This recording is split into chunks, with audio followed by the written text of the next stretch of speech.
It's hardcore history. Addendum. So I've been looking for someone to talk with me about the ancient kingdom of Kush for years. The good news is I finally found the perfect person to do that, and I'm having them on the show today. The bad news is this person has actually written a brand new book that encompasses the entire history of Africa, basically, from the beginning to recent times, from top to bottom, side to side. And I'm going to monopolize the conversation to talk about this one region and this one era. So I apologize for all the stuff you're not going to get today that's in the book that we could have touched upon. But I've been trying for years to get somebody on this show to talk about this little pet issue of mine. So I'm afraid not only do I monopolize the conversation on the subject, but I dive right into it and don't give any background. So let me do a little of that real quickly so that we know what we're discussing. The kingdom of Kush is a kingdom that's located, it starts in ancient Egyptian times. It's a contemporary, it's really the next door neighbor of the ancient Egyptians, back to prehistoric times. Their relationship is as close can be. You can see carvings of the troops of some of these pharaohs from the Old Kingdom that are buried with them. And, Old Kingdom pharaohs, you're talking 2300, 2400 BCE, 2200 BCE, really old stuff, Old Kingdom, right? But in their tombs, you can see Kushite soldiers in their armies already, and already famous for the weapon that they are known for. This is the land, the Kushites, Kush, where they're from, is often called the land of the bow. And in the Old Kingdom pharaoh tombs, there they are, armed with their bows. Thousands of years later, Herodotus, describing the great king of Persia's army and trying to emphasize the exoticness and the far-flung nature of his empire and all the troops that he could call upon, he talks about a contingent from a place he calls Ethiopia, which is what the Greeks called the region that's now sort of Sudan and that encompasses the Kushite people. And he describes their soldiers similarly, says that they are black-skinned, that they paint their body in war paint from top to bottom. I think it was one half red and one half white, and that they are carrying their bows that are as long as a man. They had a reputation for shooting at the eyes of their opponent, and one can imagine that must have been something that earned you a lot of kudos with your fellow warriors. I mean, oh my God, he got the eye, right? He shot at the guy's eye and he got it. I mean, that's what you're aiming for. And the arrows are supposedly poisonous. That's quite a reputation to have from thousands of years ago. Now, I discovered the Kushites because a person who wargamed at the shop where I wargamed had an army that attracted all of our attention. It was a fascinating army that on the surface looked like a standard biblical Egyptian army. So chariots of Pharaoh, the soldiers in those traditional ancient Egyptian, outfits and carrying sickle swords and all that kind of stuff. I mean, very sort of an iconic army of Ramses or Tutmos or Amenhotep, Nefertiti, King Tut, the whole thing. But this guy had painted most of the soldiers in the army, painted his miniature figurines with black skin, as though they were from Sudan, right? Not looking like Mediterranean coastal figures at all. I thought Trayvon at the time was trying to make a political statement. I was 14, 15, whatever I was at the time, and it was normal for people to have some sort of an opinion on the ethnicity of ancient Egyptians, and there were people that were claiming, listen, this is an African society. These are black folks. And I thought that's what Trayvon was doing, but that's not what he was doing. He explained to me that this army represented the army of Egypt's 25th dynasty. The 25th dynasty is the black pharaoh, black African queen dynasty of Egypt, and it goes on for several pharaohs. I've never understood the arguments we'll have over Cleopatra's ethnicity or, Napoleon shooting the nose off the Sphinx because he doesn't want us to know that that there's a sub-Saharan African history connection to Egypt. And I've never understood trying to reach for it in those kinds of situations when it's right there in front of us, staring us right in the face. And there should be a movie made about it. The 25th dynasty of Egypt's fascinating, and that's why I've been into it for so long. It's a hard subject for an American to study, or at least it has been throughout most of the time I've been interested in it. I'll give you an example of what I mean. I've probably been interested in the subject since 1981, 1982, in there. In 1996, I bought a book, and remember, this is the time period where you kind of have to have the book be in the bookstore when you're there, by archaeologist Derek A. Welsby. And the book was called The Kingdom of Kush. And to give you an idea, and by the way, Welsby's gone on to add tons of knowledge to what we know about the Kushite people since this time period. But when this book came out, on the back cover, it says this: "The Kingdom of Kush," this book, "illuminates all that is known about this fascinating people and their history," end quote. Let the record show that when you take out the color plates, the bibliography, the notes, and the index, it's about 180 pages of text. All that is known, and that's 28 years ago. Well, a lot more is known than was known then. Professor Welsby contributed to that, but so have a lot of other people. Now, what I like about the author that we're going to talk about this stuff with today is that she goes to these places on the ground and gets information from the people there. That is an integral part of the story that has been missing from the international narrative. I'm sure it hasn't been missing from these countries specifically, but she gets their part of the story. And I know I've used this metaphor before, but a lot of people, yours truly included, sort of see history as a kind of a mosaic. And it's the individual tiles that get added to it that make what you're looking at more and more clear and give more dimensions to it, right? More perspective, a 360-degree view of things. And what this author does by going to these areas, talking to the local historians, the local curators of the museums, the oral storytellers, is that she's adding these other tiles that have been missing to a mosaic that's already been missing a lot of tiles for a long time. I mean, when Welsby's writing that book in 1996, he can cover the whole thing in 180 pages. So not only are we getting a lot more tiles that people like archaeologists are adding, we're getting these tiles that authors like Zeinab Badawi is adding, where she's talking to the people from these places and getting, their perspective. Zeinab Badawi, if you've not seen her work on the BBC, go to YouTube or somewhere like that and see it. It's fantastic. She is a wonderful transmitter of this information and this knowledge and this perspective from the region that just adds critical pieces to this story. Her new book is called An African History of Africa, From the Dawn of Humanity to Independence. It is already a #1 international bestseller. It is released, I think it's January 14th, 2025, so right around the time this is probably going to be released. Her credentials are as long as my arm, but besides being an award-winning filmmaker, journalist, broadcaster, she is the president of the University of London School of Oriental and African Studies. She is the previous chair of the Royal African Society. She's the recipient of the President's Medal of the British Academy. I mean, it just goes on. And her new book covers the history of Africa from the beginning to just recently, top to bottom, side to side. And I'm going to monopolize, as I said, her to talk about this kingdom of Kush that so interests me. But listen, Miss Badawi was born in Sudan.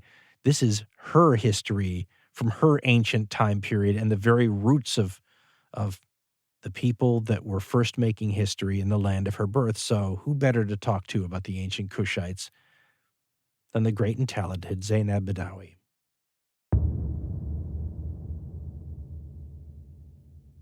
Let me start off by asking the most obvious, silly question in the whole world. You have a successful career doing other things, and all of a sudden you decide to write this book, An African History of Africa. What prompted you to sort of shift gears and say, I really want to get this book out? Well, Dan, in a way, the book found me. And that is because, having enjoyed a long career in broadcasting and making documentary films, I embarked on a project to make 20 45-minute documentary films about the history of Africa. And I traveled to more than 30 countries in Africa over a period of about 7 years. And I interviewed dozens and dozens and dozens of historians, anthropologists, archaeologists, and so on. And I made the films, put them out. They're now available on BBC YouTube free of charge. And I was very troubled by the fact that so much of what these marvelous African scholars had told me had, metaphorically speaking, hit the cutting room floor. So I thought, you know what? I really want to do justice to what they told me. I want to ventilate their scholarship. And so I thought the only way I could do that was by writing a book, because I wanted to accord them the respect of bringing their vision, their perspectives, their scholarship, their research to the telling of the history of their own continent. And so that's why I've written the book. And it's a passion, a mission for me. And I see myself as a kind of conduit, a facilitator for these African voices. I thought, let me use my, my international stage, as it were, to put them center stage and say, at last, let us hear Africans telling their own story rather than having it being related by outsiders. I thought it was fascinating that some of the people you were able to hear from specifically too, and you get the real sense of what you're missing in sort of the international debate on this, to have those voices not a part of the discussion.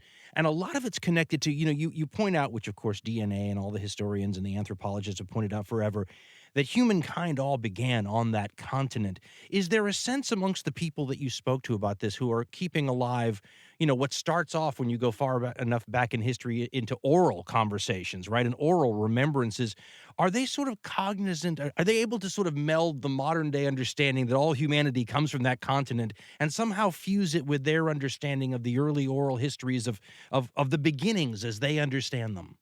Undoubtedly, everybody in Africa knows that there is nobody on Earth today who cannot say that Africa is not their mother continent. The science is settled, it's accepted all over the world.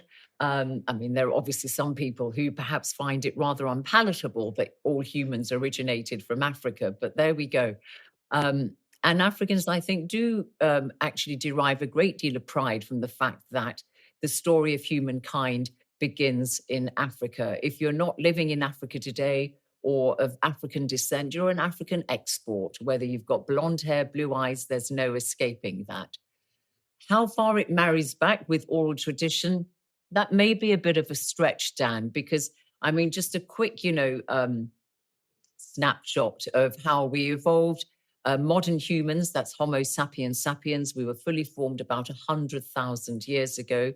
By about 90,000 years ago, we had populated the whole continent of Africa. Sometime around 60 to 70,000 years ago, those first hardy pioneers left the continent, first went across to the Arabian Peninsula and Asia and Europe. And there they encountered other hominins like Denisovans or the Neanderthals, and they bred with them, and until these other species were bred into extinction.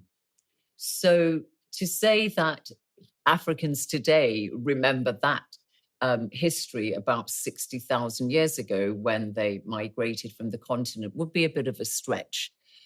But what is certainly true is that if you are trying to piece together early African history, and by that I really mean pre-colonial history, before the Europeans arrived and started writing about Africa's history, oral tradition is very, very important. And this is what African historians do, and which Western historians often overlook. They look at their own written records. They perhaps don't put enough attention on written records which have been given to us by the Arabs, for instance. The Arabs were in Africa much, much earlier than the Europeans, from about the 7th century. and they had their chronicles, their travelers, and so on. You've got other non-Western languages, Persian, Gujarati, so African scholars tend to look at these other sources, but they also rely on oral tradition a great deal to piece together their early history.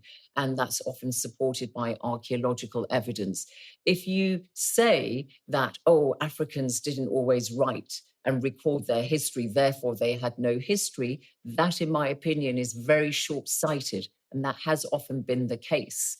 And that is why I think Africa's history before the Europeans arrived has been denigrated, because they say, they didn't write, they don't have any history. Of course, documentary evidence is important, but it doesn't mean to say that just because Africans didn't always write, that they didn't record their history. You just have to get at it in different ways. And that's what I liked about the African historians that I encountered. They do, that they are aware of how accounts of great deeds and actions and words of great leaders throughout history have been handed down through the generations. Because, knowledge in Africa is held communally.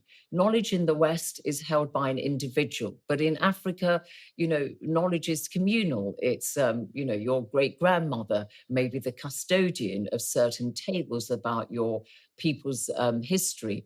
And that's mirrored in countless communities, across regions. And so that's a very important point to make.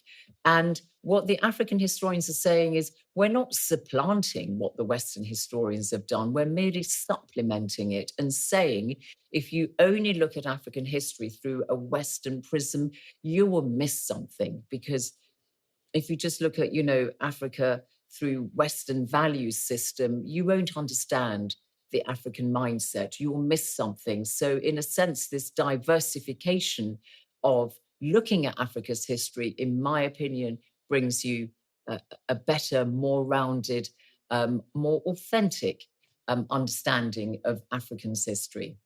Well, and you bring up the writing part. So let's talk about that for a minute, because there is a writing part. And this is the ulterior motive where I've had you on this program. I've wanted to talk about the Kushites forever. I'm intensely interested in them, but because of the writing, I have the same problem with ancient Egypt. If you're trying to dramatize a story, you really need sort of narratives from individuals on the ground. And the farther back in history you go, the less of that stuff you have. But the Kushites had a written language. One of the most exciting things in your book, I thought, was your pointing out that the archaeology in the region has only scratched the surface of what's out there compared to, say, what we know about ancient Egypt. But there's a lot of reasons for that, including war-torn regions, lack of attention, governmental problems, funding problems. And yet some of that's been overcome, and they're starting to find out more about things like the Kushites. And the Kushites had a written language, and I was surprised to find out that that still hasn't been deciphered. But what that means is it's out there to be deciphered. What do you expect? I was just thinking of, somebody had mentioned artificial intelligence as a wonderful translation tool. I mean, do you think we're going to get to sort of get the Rosetta Stone for that at some point? You don't think so? Shaking your head. You don't think so? Well, I mean, the Rosetta Stone, of course, for ancient Egyptian hieroglyphics was very significant, but it wasn't the only code cracker, as it were. There were other sources, but we haven't found something akin to the Rosetta Stone or other information which has allowed us to decipher Egyptian hieroglyphics. Sudanese, the Kushite, began writing in their own language from the 2nd century. Up until then, they used the ancient Egyptian hieroglyphs. And we can sound them, partly because of the great work of a British academic called Francis Llewellyn-Griffiths, who managed to kind of tell us what the sounds of the Meroitic script, as it's known, the Kushites used from the 2nd century onwards, but we don't know what the words mean, unfortunately. And it's a work in progress. We hope that all the archaeologists who are working in northern Sudan, of course, sadly, that's had to stop because of the conflict, will somehow find, a stone that's got ancient Greek, ancient Egyptian, and the Kushite language alongside that will help us decipher the hieroglyphics that the Kushites used. But until that happens, it's all a bit of a mystery, sadly. But we know a great deal about the Kushites because they did write in, as I said, ancient Egyptian hieroglyphs. But we know the most about the Kushites from about the 7th and 8th centuries BCE. That's before Common Era, or some people prefer to say BC, before Christ. And that is because that is when the kings of Kush reached the zenith of their power and conquered Egypt and governed it for the best part of a century. And so the ancient Egyptians were busy writing about, these kings, these pharaohs who formed their 25th dynasty, who'd come from further south. And that's why we know about the kings of Kush from that era, with names like Pianki, Taharko, Shabitku, Shabaka. And there are these marvelous black granite statues of these kings. And so it's a very evocative period of ancient African history.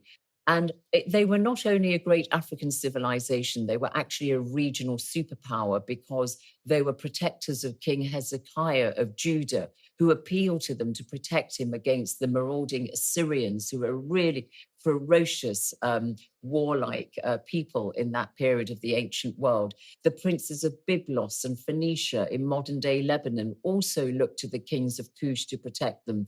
They were really skilled archers and very skilled equestrians. They'd ride their horses and they'd have their bow and arrow with the tips that were, dipped in poison. And they had a very, amazing way of actually firing their arrow right into the eye of their enemies. So that was obviously a great way of seeing your enemies off. And, the Kushites built 1,000 pyramids. About 250 of them today preserve some part of their superstructure. And just by way of reference, there are 100 pyramids in Egypt.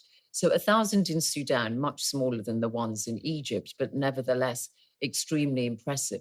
They built temples. They have exquisite pottery and ceramics. In fact, some people credit the Kushites with being the first people to enamel pottery, fine jewelry, dyed material. They really were an extraordinary civilization, which in its earliest iteration, about 2500 BCE, far predates ancient Greece and Rome. Rome was just a backwater in southern Europe at the time. So it is extraordinary for me that that's the part of the world from which my ancestors hail, from northern Sudan. And everybody knows about ancient Egypt, yet nobody knows about the ancient northern Sudanese, the kings and queens of Kush. But I think, as the great Swiss archaeologist Charles Bonnet said, there will come a time when Sudanology will be as famous as Egyptology, because it's a story that's just been unearthed. But the harsh climate, the instability in the country, the lack of resources means that, we haven't really excavated the exciting history that just lies under the sand dunes and elsewhere in northern Sudan. But it's an amazing history, and it's one which really touched me. Of all the countries I visited, of course, I would say that because it's the land of my ancestors. But I really think that it's a part of world history which should be better known.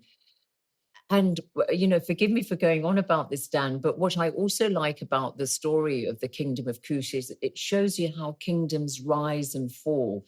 That today, Sudan may be one of the less developed parts of the world, but in times gone by, it had this, it was a superpower. And also the story of ancient Kush tells you how history is not something that can just be consigned to the past. Of course, history explains our past, but it also informs our present and helps shape our future. And I just give you one very small illustration. The people of ancient northern Sudan, of Kush, considered it an abomination to eat fish. They had all this fish in the River Nile, an amazing source of protein, yet they just wouldn't eat it.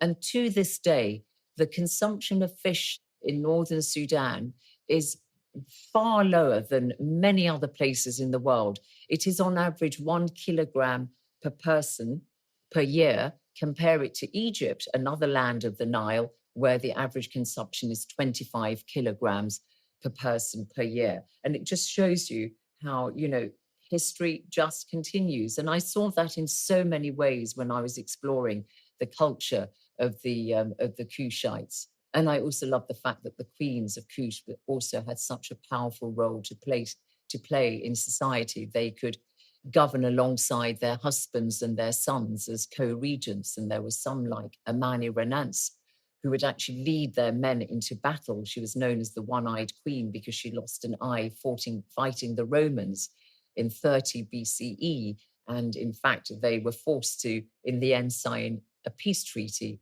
with her in 22 BCE. So it's just, I can understand why you're fascinated by it, because it really is, the stuff of Hollywood where fact is stranger than fiction. And I do wish that somebody would, try and popularize this amazing chapter in African history. Let me suggest, you brought up Hollywood. Let me suggest that the interest is there, but it's misplaced. If you go on social media and you see the debates that people have over the ethnicity of Cleopatra, right? The Macedonian descendant, right? So a woman of Greek descent, and we'll have these arguments over what her skin color should be. And it seems almost a grasping attempt to seize a Black Egyptian heritage when I always try to tell people it's there. You're just looking in the wrong direction. It's the 25th dynasty. It's not Cleopatra. It's these wonderful kings that restored the Egyptian religion, that threw out the Libyan dynasty. I mean, there's a wonderful Black pharaoh history. You don't have to make it up or try to find it, hidden. It's right there in front of you. We're just not looking in the right direction. Let me back up a minute because we didn't really set it up. You have ancient Egypt, which emerges from the mists of history like ancient Mesopotamia, like China did, like India did, where the early history is just sort of hidden, and then there they are. And the Kushites are there from the very beginning. And we used to call, and your book talked me out of this is a better way to put it. We used to talk about an area between Kush, or Kush as you call it, and Egypt, and we used to call that Nubia. And you point out that that's the wrong word for it. You label, where the divisions are based on the cataracts, the rocky areas of the Nile, but the Nubian/Kush area is there from the very beginning. The prehistory, the Egyptians are already dealing with you. What would you say the relationship between the Egypt that everyone knows and the Kushite peoples, what did Herodotus call them? Ethiopians, which is the wrong term also. What would you say their relationship is from the very beginning? So, I mean, the Kushites emerged from a part of the world which was never part of Egypt. And the word Nubia is not something that came into use until much, much later, around the 1st, 2nd century Common Era. So there is a tendency to try to talk about the Kushites as Nubians. Of course, there were Nubians who, you could refer to them as Nubians, but much later in their history. But a lot of people refer to them as Nubians because there are Nubians today who live in northern Sudan, but also who live in southern Egypt. And by calling them Nubians, it kind of, in a way, allows people, perhaps in Egypt, to say, that's when we were governed by our 25th dynasty, who were Nubians, to try to imply perhaps that these were people who territorially came from what is known as southern Egypt. So it kind of puts northern Sudan into the shadow. Do you see what I mean? So that's one reason why I don't like them being referred to Nubians, because these are people who territorially only ever came from a part of the world that is part of Sudan and was never part of Egypt proper. They did have similarities with the people of southern Egypt, as they do to this day. We have in my family very strong connections with southern Egypt. Ethnically, you can't really tell the difference between the northern Sudanese and the southern Egyptians. Very similar kind of accent when it comes to speaking Arabic and so on. Historically speaking, the relationship between the Kushites and the ancient Egyptians was one that, ebbed and flowed. Sometimes the ancient Egyptians would clobber the Kushites. At other times, they had, a fairly good relationship. The two cultures learned from one another. The ancient Sudanese and the ancient Egyptians worshipped the same deities. Amun-Ra was the principal god for both of them. The ancient Sudanese, the Kushites, added another one, Apedimak, the lion god. But interestingly enough, Amun-Ra was believed to reside in Jebel Barkal, which is this mountain which is in northern Sudan territorially and always was. And both the ancient Sudanese and ancient Egyptians believed he resided there. And when you think about the religious heart of ancient Egypt, Karnak, the temple at Karnak, the Valley of the Kings in Luxor, where the pharaohs were buried, from the New Kingdom onwards. This is very far southern Egypt, 1,000 miles away from the Mediterranean coast of Egypt. This is much more African Egypt. It is not Cairo, it is not Alexandria, on the Mediterranean coast, which makes you realize that actually the beating heart, the religious center of ancient Egypt was fairly far south in Upper Egypt, going towards the border with northern Sudan. Abu Simbel was practically, where Ramesses the Great had his statue of himself and his wife, was practically on the border with northern Sudan. So when it comes to the ethnicity of the ancient Egyptians, I think it's actually wrong to say ancient Egypt isn't part of Africa. Ancient Egypt is an African civilization, just as the Kushites are an African civilization. Depending on which area you look at, depending on which pharaoh you look at in ancient Egypt, their ethnicity, as it were, may vary. The first king of ancient Egypt of the Archaic period, the Old Dynasty, Nama, would look what you might broadly say is more southern Egyptian, because that's where he came from. Later on, you might have pharaohs who perhaps hailed from more of the Mediterranean coast. And right from the start, Egypt had a Mediterranean coast where people would mix with Southern Europe, with Western Asia. And so there was a mixture of people. So the ethnicities of the pharaohs would vary over the centuries. So I wouldn't say that, people need to look to Sudan only, northern Sudan, to get an idea of what an African dynasty looked like. I think we need to redefine what we mean by African. What does an African look like? There isn't a standard look of an African. So we need to redefine that. There isn't a kind of, standard identikit, take it off the shelf, and this is what an African looks like every other continent in the world. There's a huge variety in appearances. Where it gets difficult with Cleopatra is that the Ptolemies, who were the pharaohs who succeeded Alexander the Great, who was from Macedonia, and the Ptolemies were Macedonian, and the last of the Ptolemies was Cleopatra, who died in 30 BCE when she killed herself and the Romans conquered Egypt. She was of Macedonian ethnicity. They would have spoken ancient Greek amongst themselves. And that's where it gets a little bit difficult. And that's where people might start getting annoyed when you have a woman of color like Adele James depicted as Cleopatra. And some Egyptians and others get a bit hot under the collar and say, no, Cleopatra was Macedonian, she was not white. But that does not mean that other pharaohs and other queens in ancient Egypt were similarly white. Hatshepsut is depicted, with a terracotta color in all the reliefs we have of her and statues and busts and so on. It's just that Cleopatra complicates matters.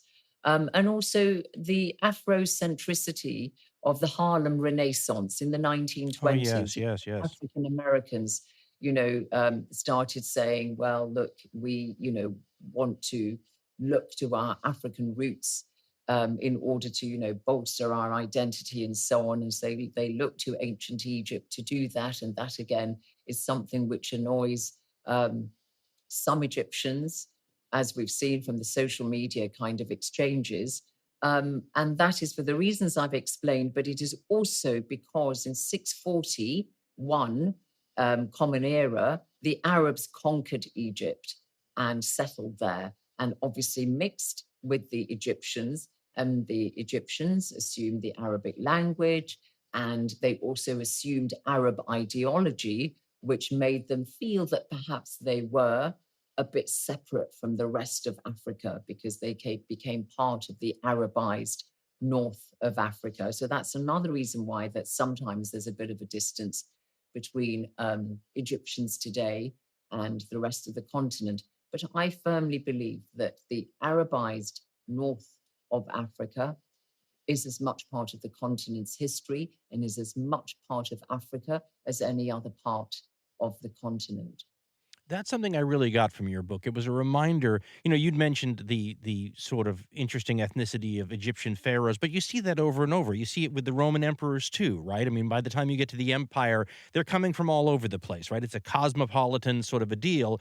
And you reminded me something that, again, if you just look at a map, you should know, but it escapes you sometimes, how narrow the Red Sea is and how close the Eastern African coast is from a place like Arabia. And you were pointing out in your book, and again, this was history I was unaware of, but should have known better, that there would have been cross Red Sea contact between Eastern Africa and Arabia going back to prehistoric times.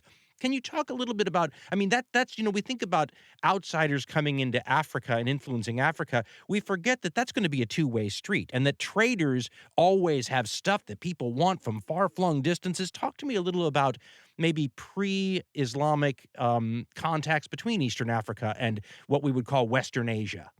Absolutely. So, at its closest point, the Arabian Peninsula is only about 17, less than 20 kilometers from the East African Red Sea coast, and that's in modern day Eritrea today. So right from the get-go, you had, an exchange of people between the two. And in around 600 BCE, you had people called the Sabaeans who came from what would be modern day Yemen, and they crossed the Red Sea and they settled in what we would call Ethiopia and Eritrea today. And, there was an exchange of ideas and belief and, between the two peoples in terms of how they farmed, how they, executed their animal husbandry, their religion. They worshipped the moon god, Maka.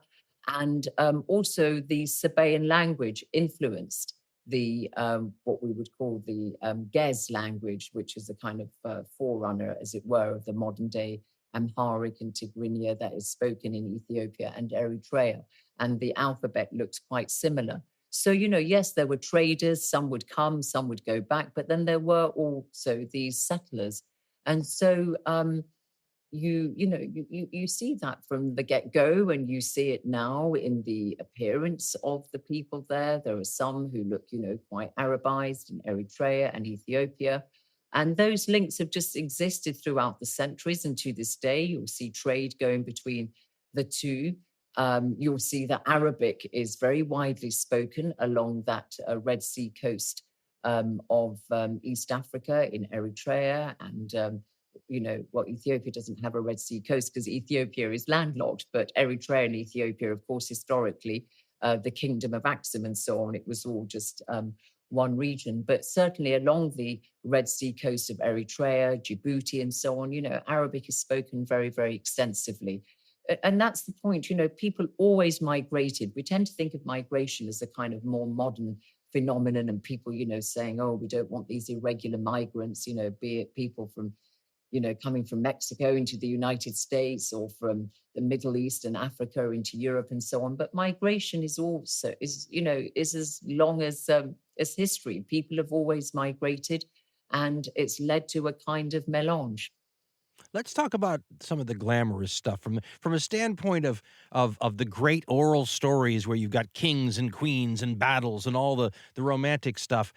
There are some fantastic kings and queens of ancient Kush and people who, when I was growing up and got interested in it, they talked about these crusading armies of the ancient Kushites who were so religious that they responded negatively to the sort of ways of the Libyan Egyptian dynasty, where the Kushites may have seen them as somewhat corrupt and not religious enough. Talk to me, give me some of the romance of these great early Kushite kings and queens and what they did. So there's King Piye, who's the famous one, right? The great conqueror, yes. Sometimes known as Piye, Piye, or Pianki. and he was in the early 700s BCE. And he, because of the ancient Egyptians and ancient Sudanese worship the same deities, and so they were aware that the Libyans, who didn't really respect ancient Egyptian religion for the most part, and they saw that, the center of Karnak, Thebes, the religious heart, Thebes of ancient Egypt, was kind of going to rack and ruin, and that the Libyan pharaohs were not really maintaining the great traditions of ancient Egypt. And so Pianki, really considered this, an absolutely awful thing that had happened. And he was a real kind of very brave king. He had gone in with his father, Kashta, earlier. It was King Kashta who first of all went in a foray into ancient Egypt, but it was Pianki who carried his father's deed a little bit further. Pianki sort of strikes you as a little bit of a kind of, he was a bit pious, but not a megalomaniac, but he had a great sense of himself. We know a lot about him because of the Pianki Stela, which records, how he, there's a touch of the megalomaniac, a bit of the autocrat about him. He would say, let the chiefs of the Northlands taste the taste of my fingers. And he went into Egypt, and his men, would go into the temple and wash themselves and pray and so on their bellies, and then they'd go in and fight. Very skilled archers. They had a particular way. It was called the Mongolian release of actually firing their bow and arrow with their thumb rather than the Mediterranean release, which was with the index finger. And Pianki made sure that he really finished off the Egyptian princes of the Delta, because there were various sort of princes in local areas who kind of paid allegiance to the central pharaoh, but they had their own fiefdoms. And there was one particular one called Tefnacht, who was proving a little bit obdurate and was still managing to avoid defeat by Pianki's men. But Pianki finally got the better of him, and these men threw themselves at Prince Tefnacht on their stomachs and said, okay, we give up. We accept that you are the pharaoh and that you are the powerful one.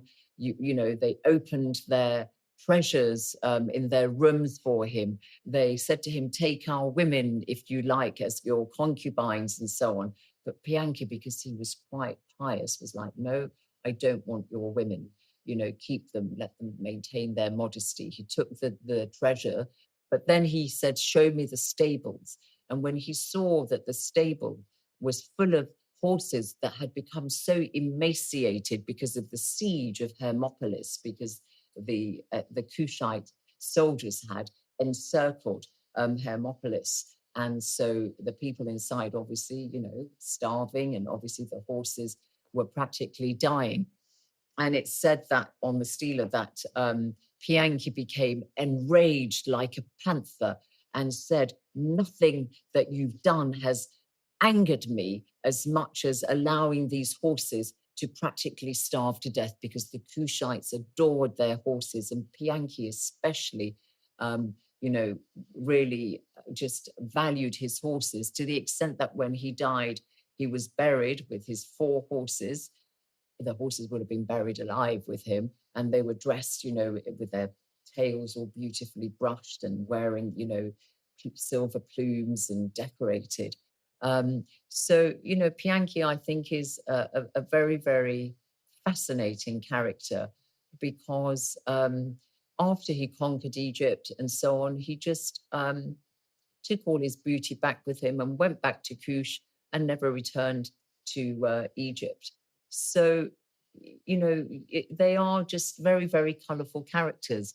Tahardka also was also a very colourful character. He's actually mentioned in the Bible as Tiharka of Ethiopia. Ethiopia just means the land of the blacks in ancient Greek. So if ever you see a reference to Ethiopia, in the Bible or in ancient Greek writings, it doesn't refer to Ethiopia, the country today. It really refers to the Kushites, the kingdom of Kush. That's how they were referred to. And Taharqa was, again, an amazing soldier king, and he fought the Egyptians. He fought he fought the Assyrians, and really had a great deal of success in his encounters with them, but was ultimately defeated by them. So I just think that they are such colorful characters, and they are, my most famous, my most popular um, figures in ancient African history. Although there are many more colorful, there are other colorful characters also. Oh, your book is filled with them. I feel like I'm cheating you a little bit by focusing on what I want to focus on, when your book is really a catalog from the beginning almost to the end, from the north of the continent to the south to the east. You cover the whole thing, which is amazing, and you do so in such an accessible way. Talk to me a little bit about, when I think about these Kushite kings, you think about them sort of taking over Egypt's normal geopolitical role. They're involved, they have their base at Gaza, they're involved in the Levant, and as you said, they begin their connections, although, the ancient Egyptians before that even had connections to Judaism, to the Bible, which will then, I was looking at one point in Eastern Africa, you have Judaism, Islam, and Christianity all sort of in a melange in that area. Can you talk to me about it? It's an interesting role when you think about the biblical connection. We talked about the connection between the ancient Egyptian religion and the Kushites, but then we just morph right into monotheism and the Abrahamic religions. Talk to me a little bit about that connection, because there's a Solomon connection that goes all the way to the mid-1970s between the people in that region and what was an ancient Israel and Judah, right? Going back to the ancient biblical times. Can you talk to me a little about that connection? Sure. And just before I start that, you're absolutely right that, Africa is a place where the three monotheistic religions actually, really, really thrived, and from a very early stage. And there are those who actually say Akhenaten, who was the father of Tutankhamun, who's, probably the best known of the pharaohs. The great heretic, right? Yeah, although, yes, exactly. Well, Tutankhamun himself, was very insignificant. It was just, everybody knows about him because of all the fabulous, treasures that were found in his tomb. But Akhenaten was the great heretic because he actually rejected the multiple deities of ancient Egyptian religion and worship, and said, actually, we ought to have just one. And so some people credit him as being the first monotheist. When he died, there was much relief at the royal court in Egypt, because they thought, now we can go back to how we used to worship. And so they were delighted that Tutankhamun was this boy king, only 9 years of age, who didn't know any better. And so let them just go back to their old ways. And that probably is the only significance of Tutankhamun, who died very, young, in his late teens. But the religions of Christianity, Judaism, and Islam all have strong roots in Africa. So Christianity in particular, a lot of people think Christianity was brought to Africa with the missionaries operating in the 1800s, mostly from countries like Britain. We all know about the Dr. David Livingstone and so on. They know about the Portuguese Jesuit priests who also went and tried to convert people. But actually, Christianity has far older roots in Africa. And that's best exemplified by King Ezana of Axum, who lived in the 300s Common Era. And by about 330 Common Era, or AD, as some people say, Ezana had made Christianity his kingdom's official religion. He was a pagan before that. And after Armenia, Axum was the second kingdom in the world to assume Christianity as its official religion. And Axum, of course, is in northern Ethiopia, also incorporated parts of Eritrea today. And that was the case, that Christianity was the official religion of Ethiopia and Eritrea until 1975, when the Emperor Haile Selassie was removed from power.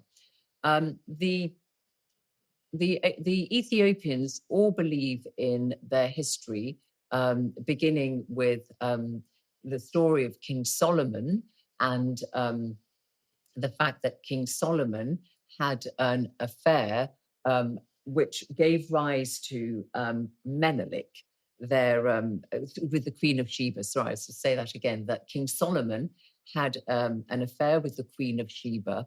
She had a son, and the Queen of Sheba, the Ethiopians believe, is from Ethiopia. She had a son, Menelik I, who became the first emperor, the Solomonid dynasty.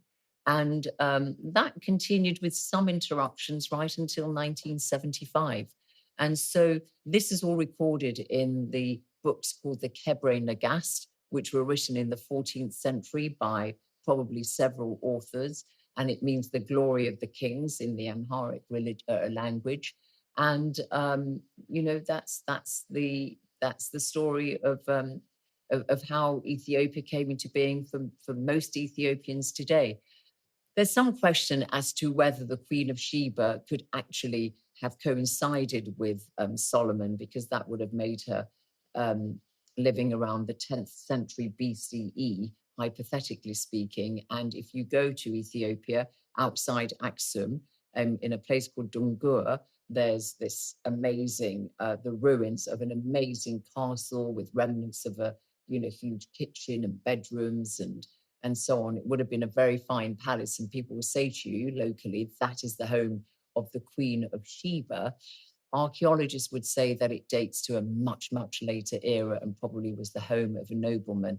But it just shows you how myths sometimes can, encounter inconvenient truths, but we mustn't detract from the fact that people want some kind of, legends to help build their identities and to, create their own histories. And we must respect that. It's also romantic and exciting and colorful. I mean, you talk about that wonderful idea that it's possible that there's a tradition that the Ark of the Covenant is in that area. In other words, taken for safekeeping, and they take it to Africa and away from the Holy Land because the Assyrians are coming amongst other people, right? It's a geopolitical nightmare in that area. As a crossroads. You want to get things like the Ark of the Covenant to a nice, safe place. Absolutely. You talked about, because speaking of color, you were talking about one Axum king who went into war. I wrote it down. It, quote, in a costume of linen and gold, adorned with jewels and beads, riding on a golden chariot pulled by 4 elephants, and then sainted. I love that story. Can you just tell us a little about that? And I realize that's a later period than what we've been dealing with, but I get taken over by the romance and the color. Yeah, that was King Caleb, who was he was a very devout Christian king, and he went into southern Yemen in order to help his fellow Christians, because it was said at the time that they were being persecuted by peoples who followed the Jewish religion. So he went in dressed exactly as you just described, and he was a sort of great Christian king. He had support from the Portuguese, and he went in and he managed to save the Christians of southern Yemen from the Jews. It was the leader of the Jewish people was Nua Iwas. You'd have to just check that one, the spelling, the pronunciation. I'm very, very sympathetic. And then after he had, corrected this injustice to the Christians, he then went back to his capital in what would be modern day Ethiopia. And some accounts say that he just carried on, in his reign. He was a very kind of magnanimous man. And other accounts say that actually he retreated and became a monk and just spent the rest of his years, the next 15 years of his life before he died, in a monastery. So, that is a very, very interesting story. I have to find you the dates of King Caleb, but it is a bit later, as you say, than Ezana. I won't let you go without dealing with one of the sort of hidden parts of history that don't get enough attention, which is this whole subject, really. But I mean, in your book, you point out several times the importance of women. Well, in all societies, right, 50% of the population. But I mean, I remember reading about the Kushite women and how the discussion was that they tended to be portrayed as rather heavyset because it was a sign of the wealth and the ability of that empire to support people who could be fat and happy, as we used to say, and yet when in your book you talk about the importance of queens and all these. Talk to me a little about the African female experience here over the eras. Yeah, this idea that African women are kind of downtrodden wretches is really not supported either by history or the present day.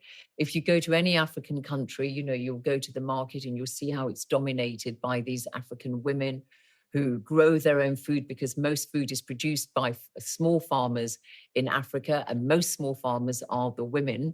And so any surplus they have, they'll go to the market and they'll sell it, and that's going to be good money to bring up their children and for themselves. And actually what their husbands are doing is almost by the way. And that's always been the case, that, African women are very strong. I mean, in some cases, the line of succession was matrilineal, as you saw with the Asante people.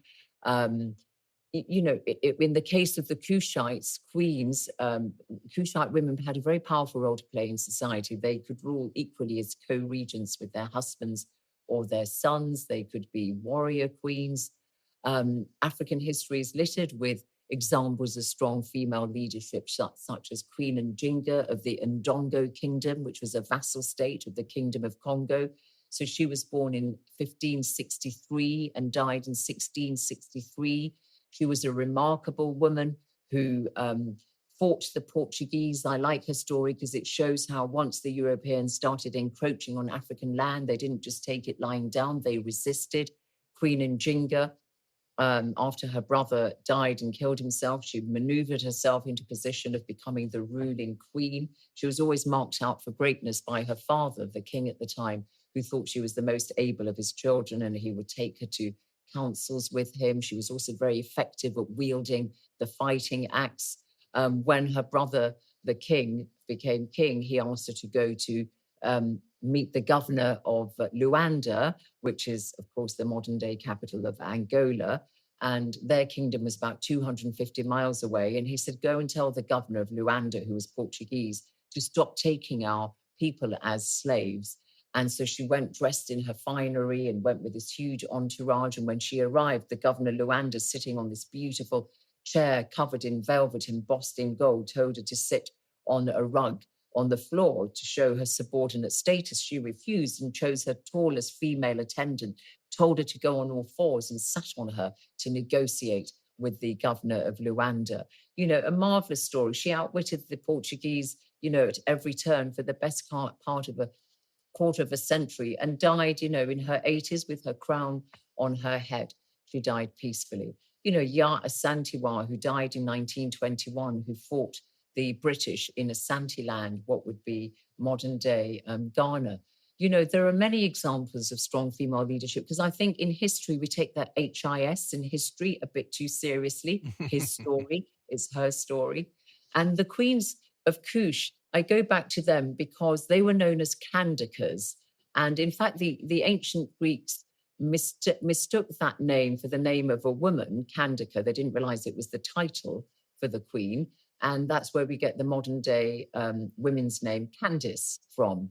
But the Candakas, the queens of Kush, when the young women of Sudan rose against Umar al-Bashir, who'd ruled the country with an iron fist for 30 years, when he was brought down in 2019 and women were in the vanguard of those protests, they styled themselves as the Candakas. That's what they called themselves, reaching back into their history with these strong female, role models to assert themselves today on the domestic, political, social, cultural agenda of Sudan. So I think it is very, very important. And also ancient Egypt, women had enjoyed property rights at a time, when women in Europe enjoyed those rights at a much, much later stage. Queen Hatshepsut, who ruled in the 1450s in BCE in ancient Egypt, was one of the most effective rulers of the New Kingdom. And, she really swelled the royal coffers. She embarked on a really prolific building program. And perhaps in deference to male iconographic traditions, she was often depicted in busts and statues sporting a beard in a kind of male guise. But it is, as a woman myself, it's wonderful to know that in history as well as in the modern era, we do have these strong women, leaders to reach back to. But I will, if I may, and I don't know if you want to ask me about this, is perhaps to say that, I focused in my book very much on characters, because I think history is best understood if it's seared into the imagination. And that is best done by relating these great moments in Africa's history through the personalities. It does mean that sometimes the actions of ordinary people can be overlooked, and I do try to include those where I can to tell how societies formed and how, ordinary people lived by, how they planted their crops, what they ate, and so on. But it's just when you rely on oral tradition, it is inevitably the deeds and the actions of the great leaders which become extolled. But I wanted to, bust myths about Africa with this book, which is why every chapter is prefaced with something to do with the modern era. So if I talk about the transatlantic slave trade, I'll talk about the issue of reparations. If I talk about the Benin Kingdom in southern Nigeria, I'll talk about the, restitution, whether African artifacts should be returned or not, to try and engage the reader to say, look, this is why this matters, and to say, look, this idea that there are those who make history and those who stand on the sidelines of history, with the Africans very much being relegated to the sidelines, is not supported by the evidence. You have to break down prejudice, not with fairy tales, but with facts. And, if you could indulge me I just give you one example of that. If you look at King Mansa Musa the First, Mansa is the title of the king, and Musa was his name, Musa the First, of the Empire of Mali in West Africa, a broad part of, the Sahel, which covers West Africa today. There was this massive empire. Mansa Musa was born in 1280, died in 1332. So he lived a very long time ago. And, he embarked on a pilgrimage in 1324 to Mecca, and he went with a massive entourage because the Mali Empire was such a wealthy empire. At a time when Europe was beginning to enter, a few decades later after his death, the Black Death, when it's, the plague which decimated populations in Europe. Here was this empire flourishing, with gold. He had gold literally coming out of his ears. And he embarked on this pilgrimage to Mecca with 60,000 personal servants, 12,000 members of his household, 600 personal attendants, 100 camels bearing between 10 to 15 tons of gold.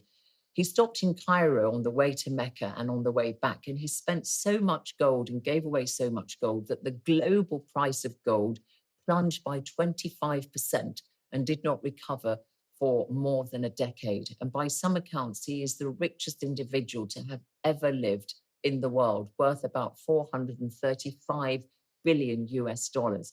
What the story of Mansa Musa tells you is that the actions of this medieval African king were such that they had an impact on the international economy, on the price of gold, which is, of course, was the main trading currency, as it were, then. So the idea that Africa was somehow dislocated from the rest of the world is not borne out by just, the illustration of this one story. And a Catalan cartographer in 1375, several decades after the death of Mansa Musa, when he drew 4 panels of the world, Mansa Musa was there as the 3rd panel. Such was his significance, wearing a golden crown, clad in silk, holding a golden staff and a golden orb in the other hand. And that just shows you that African history is not something that is just of interest to the connoisseur or somebody might be interested in Africa. It is part of our global story. And it is something which anybody who wants to say that they're educated should know about. And it's not history that starts with the transatlantic slave trade. There is an extraordinary history that far predates that. They were always there, right? You took a lot of time to talk with us today. I appreciate it. Congratulations on the book. And we will do a lead in where we don't just introduce you, but we'll go into a little, because I started right in the middle of this story, sort of. So we'll do a little overview where I kind of sort of give a framework for what we're talking about here. The only thing I want to ask you before I let you go, although I think your last question sort of answers this, is there anything that we left out that you would want to make sure that we got in here? So I would say that this book is for everyone, as I say.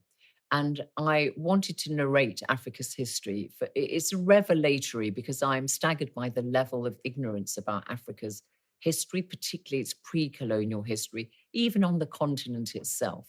But this is a kind of global phenomenon. I want to combat that ignorance by simply narrating the history. But more than that, I also want to give a history of hope, because I want it to be a celebration of African history. There's enough about the cannibalism, the human sacrifices. Go somewhere else if you want to read about that.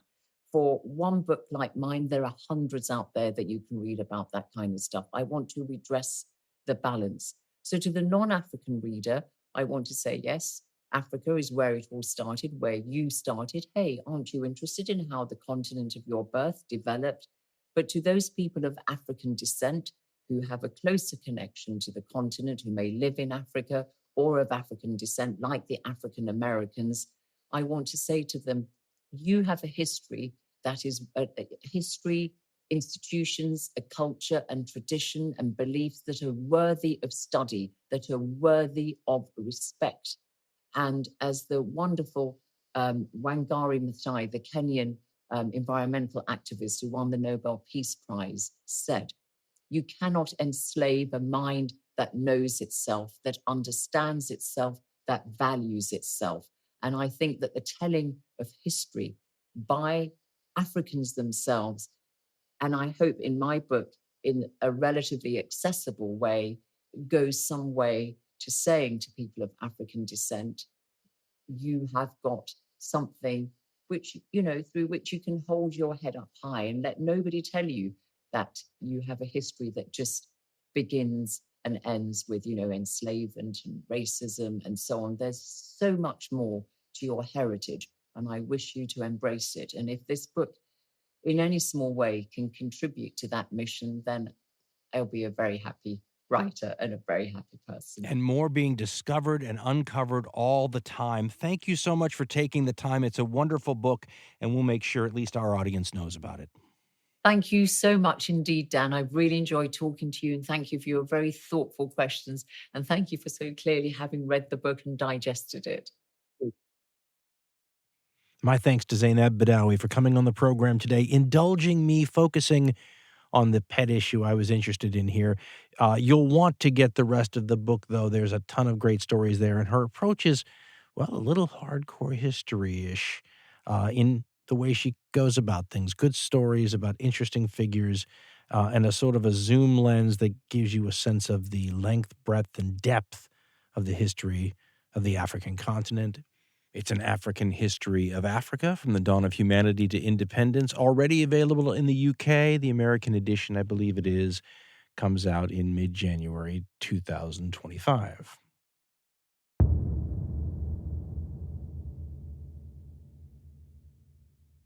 Now, I don't want to make a big production about the whole thing, but I do want to mention that in June of this year, 2025, this will be 20 years since we started podcasting, which is still impossible for me to get my mind around.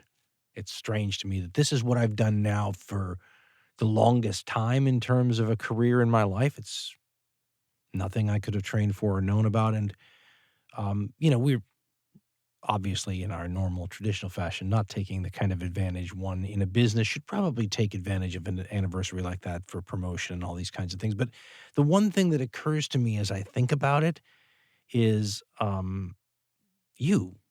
I mean, there's no ad in this show, is there? I don't think we have an ad running. We didn't have an ad in the last hardcore show. We really don't. we make our living from you, and we have a deal. I do these things, and you support us for this.